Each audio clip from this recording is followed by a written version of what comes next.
আৰু ইয়াত আপোনালোকে দেখিছে ভক্তপ্ৰাণ ৰাইজে ইয়াত জিৰণি লৈছে। মহাপ্ৰভুৰ মহামৃত্যুঞ্জয় মন্দিৰ আৰু ইয়াৰ মই চাৰিওপাশৰ সুন্দৰ পৰিৱেশৰ দৃশ্য আপোনালোকক দেখাই আছোঁ।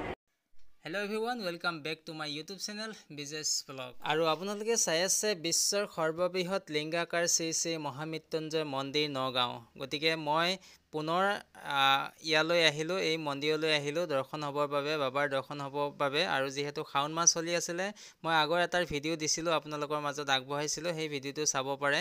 মই 2 বছৰ আগত আহিছিলোঁ।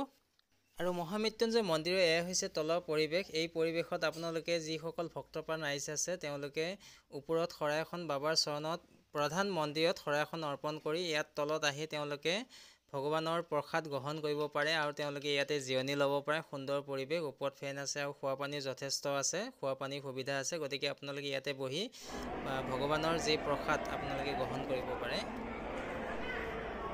আৰু ইয়াত আপোনালোকে দেখিছে মহামৃত্যুঞ্জয় জপ, ইয়াত লিখা আছে সুন্দৰকৈ। আৰু ইয়াতেই বিশ্বৰ সৰ্ববৃহৎ লিংগাকাৰ শ্ৰী শ্ৰী মহামৃত্যুঞ্জয় মন্দিৰ নিৰ্মাণ কাৰ্য কেনেকৈ হৈছিল গোটেইখিনি ইয়াত বেনাৰখনত সুন্দৰভাৱে লিপিবদ্ধ আছে, আপোনালোকে পঢ়ি চাব পাৰে।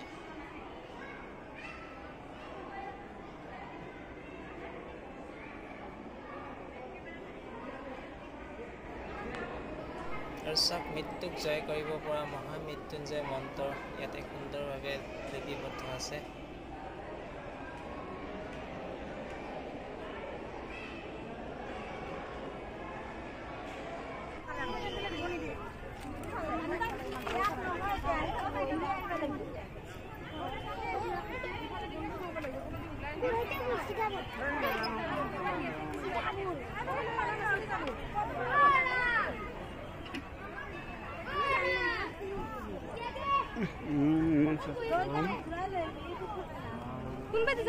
যিহেতু শাওণ মাহ চলি আছিলে আৰু শাওণ মাহৰ যি উৎকট গৰম, আৰু এই গৰমত মন্দিৰৰ যিবোৰ টাইলছবিলাক যথেষ্ট তপত হৈছিলে, জুইৰ দৰে তপত হৈছিলে, যাৰ বাবে ভক্তপ্ৰাণ ৰাইজে ইয়াত খোজ কঢ়াটো অসুবিধা হৈছিলে।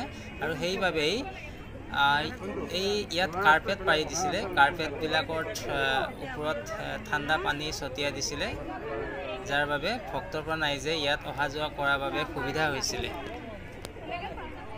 আৰু এই মহামৃত্যুঞ্জয় মন্দিৰত যিহেতু শাওণ মাহ চলি আছিলে আৰু ইয়াত দেখিবলৈ পাইছিলোঁ হাজাৰ হাজাৰ ভক্তপ্ৰাণ ৰাইজৰ ভিৰ। তো আপোনালোকে ভিডিঅ'টো চাই নিশ্চয় অনুমান কৰিব পাৰিছে।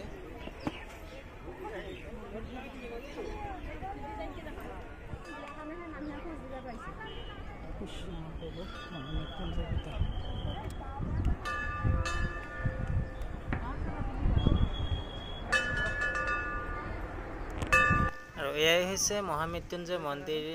আমি ভিতৰত প্ৰৱেশ কৰিম আৰু ভিতৰত ভিডিঅ' কৰিবলৈ মানা আছে, সেইবাবেই আপোনালোকক ভিতৰৰ যি দৃশ্যাংশ দেখাব নোৱাৰিম। তো আমি এতিয়া প্ৰৱেশ কৰিম।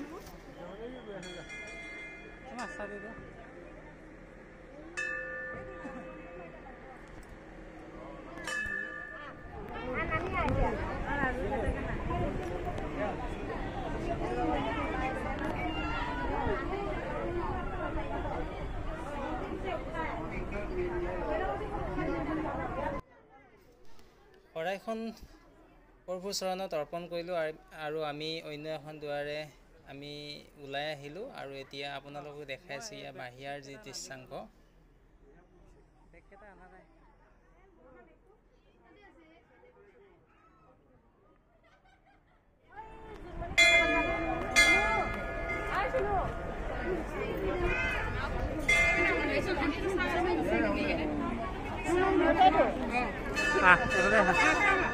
এফালে ঘূৰি যাম।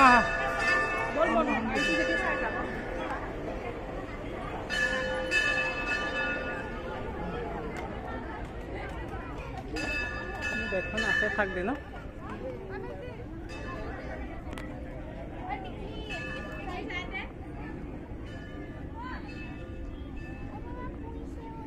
পইছে, তুমি এইফালে যোৱা, চাইডত যোৱা।